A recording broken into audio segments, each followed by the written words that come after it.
বন্ধুরা, আজকে তোমাদেরকে এমন কিছু ফানি ভিডিও দেখাবো যা দেখে না হেসে থাকতে হবে। যদি একটু হেসে দাও তাহলে আমার চ্যানেলটা সাবস্ক্রাইব করতে হবে। এই সময় কম, শুরু করো। Number 3.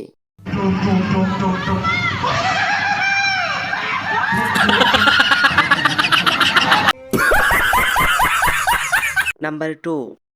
আমি এখান থেকে আরাপাড়া পর্যন্ত হেঁটে যাব, নিরাপত্তা দিতে পারবেন আপনি আমায়? কোনো ছেলে তুলে নিয়ে গেলে আমাকে নিরাপত্তা দিতে পারবেন আমাকে আপনি? আমি তো এখানে নিরাপদ না, আপনি কি নিরাপদ দিবেন আমাকে এখানে? समझ रहे हो समझ रहे हो आप Number 1.